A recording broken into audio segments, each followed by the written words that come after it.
تو جب ہر انسان کے بارے میں ہر وقت یہ توقع ہے کہ یہ توبہ کر سکتا ہے، تو پھر کسی بھی انسان کو مسلم، کافر، حقیر سمجھنے کا کوئی جواز ہے؟ آج وہ یہ کر رہا ہے اور رات کو توبہ کر لے، وہ کل توبہ کر لے، وہ موت کے آخری لمحے میں توبہ کر لے، تو میری حقارت تو مجھے گرا دے گی اور وہ جنت کے مزے کر رہا ہو۔ تو رمضان میں داخل ہونے کے لیے دوسری تیاری یہ ہے کہ اپنے دل کو سب کی نفرت سے صاف کر دو۔ اللہ نے میرے نبی سے کہا لست علیہم بمسیطر، میرے نبی آپ ان کے اوپر کوئی ٹھیکیدار نہیں ہے، یہ میرا کام ہے، بس آپ اپنا پیغام پہنچائیں۔ تو آپ اس پیغام پہنچانے میں سامنے کون تھے؟ کافر، اور آپ دیکھ رہے تھے اس کو ایمان نصیب نہیں ہوگا، یہ تو آپ کو اللہ نے نظر دی تھی، پھر بھی آپ نے اس کی اتنی منتیں کی ہیں۔ ابو جہل، آپ نے کہا میری امت کا فرعون ابو جہل ہے، اور موسیٰ کے فرعون سے بڑا فرعون ہے کہ موسیٰ کے فرعون نے مرتے ہوئے کہا توبہ کرتا ہوں، اور اس امت کے فرعون نے کہا گردن ذرا نیچے سے کاٹنا تاکہ لوگوں کو پتہ چلے کسی سردار کی گردن۔ آپ نے اس کے گھر کے اتنے چکر لگائے جس کے بارے میں جانتے تھے نصیب میں ہدایت نہیں ہے، کہ وہ کہنے لگا اے محمد بس کر دے، ہم قیامت کے دن گواہی دے دیں گے کہ تو نے ہمیں اپنے رب کا پیغام پہنچا دیا تھا، اب بس کر دے۔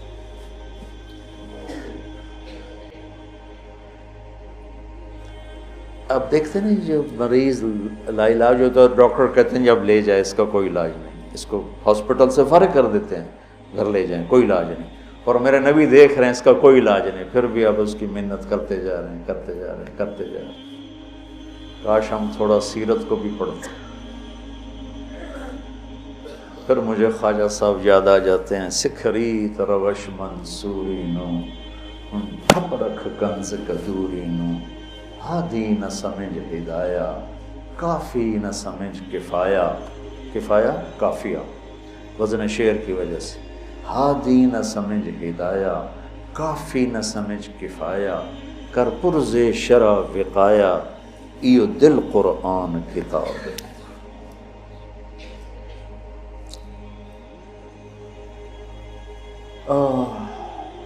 تو دوسرا کام سامعین اور آپ حاضرین کہ ہم اوروں کی نفرت سے بھی دل کو صاف کرتے ہیں۔ ہم چاہتے ہیں نا اللہ ہمیں معاف کر دے، تو ہم ہر ایک کے لیے یہی چاہیں کہ اللہ اس کو معاف کر دے۔ جس کو میرے نبی دیکھنا نہیں چاہتے تھے، حضرت حمزہ کے قاتل وحش، اللہ نے ایمان دے دی۔ اور بات لمبی ہو رہی لیکن یہ چونکہ ہمارے دل نفرتوں سے بھر چکے ہیں، اور بہت مبارک مہینہ ہے، اور المشاہین کی بخشش نہیں ہوتی پورے رمضان میں، جس کے دل میں نفرت ہو کسی کی اس کی بخشش نہیں ہوتی، اور اس کو ہم گناہ ہی نہیں سمجھتے۔ چند آدمیوں کے بارے میں آپ نے فرمایا تھا جہاں ملیں قتل کر دو، چاہے وہ بیت اللہ کے پردے کے اندر بھی۔ ان میں ایک عبداللہ بن ابی سرحہ بھی ہیں، اکرمہ بن ابی جہل بھی ہیں، واشی بھی ہے۔ تو وہ 17 تھے، 3 عورتیں 14 مرد، اس میں سے 13 کو ہدایت نصیب ہوئی، اور 2 قتل ہوئے اور 2 کا پتہ ہی نہ چلا بھائی۔ عبداللہ بن ابی سرح یہ حضرت عثمان کے خالہ زاد تھے، تو وہ ان کو سفارشی بنائے۔ اب وہ اندر سے تائب ہو چکے ہیں، نظام اللہ کے ہاتھ میں ہے۔ آپ تشریف لاتے ہیں یا رسول اللہ یہ عبداللہ آیا ہے، توبہ کرتا ہے، آپ اس سے بیعت لے لیں، کلمہ پڑھا لیں، تو آپ اس سے سر جھکائے بیٹھے۔ پھر انہوں نے کہا یا رسول اللہ یہ عبداللہ آیا ہے توبہ کرتا ہے، آپ اس کو کلمہ پڑھائیں۔ پھر کہا یا رسول اللہ یہ عبداللہ آیا ہے توبہ کرتا ہے، آپ اسے کلمہ پڑھائیں۔ تو آپ نے اس کو کلمہ پڑھایا اور بیعت لے کر فرمایا الیس منکم رجل رشید یضرب عنقہ، تم میں کوئی سمجھدار نہیں بیٹھا تھا جو اس کی گردن اڑا دیتا؟ تم دیکھ نہیں رہے تھے کہ میں اس کا ہاتھ اپنے ہاتھ میں نہیں لے رہا تھا، تو تم سمجھے کیوں نہ، اس کی گردن کیوں نہ اڑائے؟ کہ یا رسول اللہ ہمیں پتہ نہیں چلا، آپ ہمیں اشارہ کر دیتے۔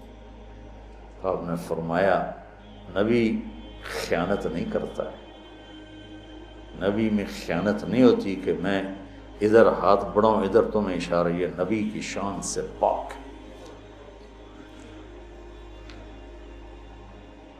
میں قربان جاؤں اس کی رحمت پر۔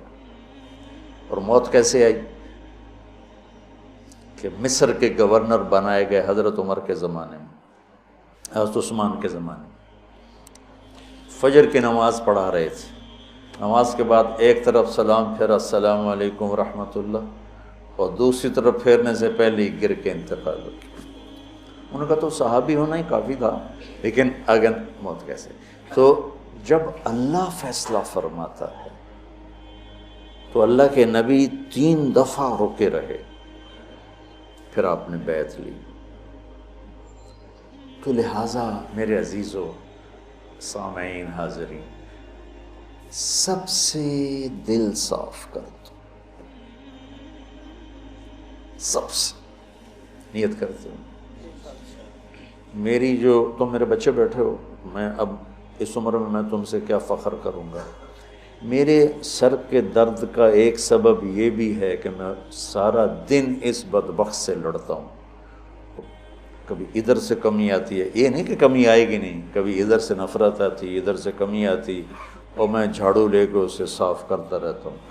یا اللہ میرے دل میں کسی کی نفرت نہیں۔ سوتے ہوئے میں کہتا ہوں یا اللہ میرے دل میں کسی کا بغض نہیں، میں نے اپنے دل کو سب سے صاف کیا، صاف کیا، صاف کیا۔ آپ کو پتہ جب آدمی مشہور ہوتا ہے تو محبت کرنے والوں کے ساتھ تیر انداز بھی آ جاتا ہے۔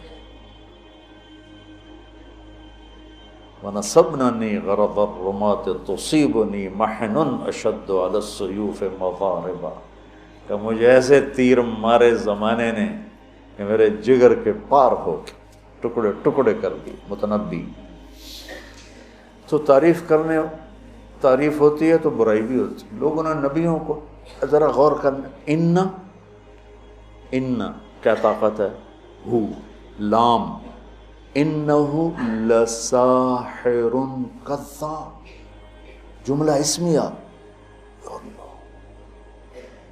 کائنات کے سب سے سچے کو کہا جا رہا ہو تو ہمیشہ کے لیے سب سے جھوٹا ہے، تو کیا گزرتی ہوگی میرے نبی کے دل پر۔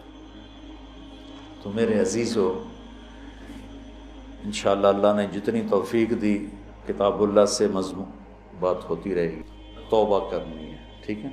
رمضان کی تیاری، سب کی نفرت سے دلوں کو پاک اور صاف کرنا ہے کہ پتہ نہیں کب کس 100 آدمیوں کے قاتل کو جو اللہ نے معاف کر دیا، یعنی سیاہ ستہ کی روایت۔ تو کون کس وقت توبہ کر لے کچھ پتہ نہیں۔ اکبر ساری زندگی اس نے دین الہی، مرتد ہو گیا، کافر ہو گیا، دین لا الہ الا اللہ محمد الرسول اللہ اکبر ذل اللہ، یہ کلمہ بن گیا، اور اسے سجدہ ہوتا تھا، اور شراب حلال ہو گئی، گائے حرام ہو گئی، اس طرح کی خرافات میں پھنس گیا۔ اور مجدد الفسانی رحمۃ اللہ علیہ کی محنت آہستہ آہستہ آہستہ آہستہ آہستہ آہستہ آہستہ اس تک پہنچی، تو اپنی زندگی کے آخری چند ایام میں دوبارہ کلمہ پڑھ کے مسلمان ہو گئے۔ اور تُس کے جہانگیر نے اپنی زندگی کی کتاب لکھی ہے، اس میں نے پڑھا، نہیں اس کا اقتباس ایک کتاب میں، کہ میرے والد مرحوم جب نزع کی کیفیت طاری ہوئی تو فرمایا مفتی اعظم کو بلاؤ، صدر الدین ان کا نام تھا، تو وہ تشریف لائے،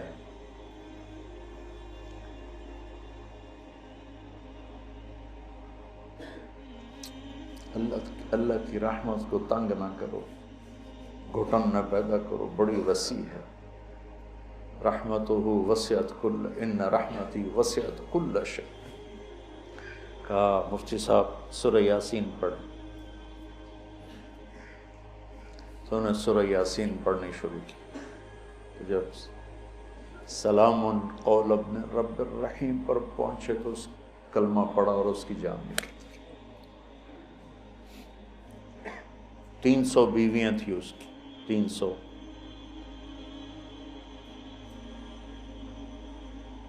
اور زندگی گمراہی میں نہیں، کفر میں ہوئی، مرتد۔ اندر کون سی چھپی ہوئی خوبی تھی کہ یوں موت آ رہی؟ تو رمضان کی تیاری کا، روزے تراویح تلاوت کر کر کر کر کر کر کر تھک ہار کے آخری دن بھی خالی بیٹھے ہوں اور بخشش نہ ہو، کلتی نقضت غزلها من بعد قوت انکاثا، وہ تو نہ ہو جائے۔ تو دوسرا کام کیا ہے بھائی؟ سب سے اپنے دل کو صاف کرنا۔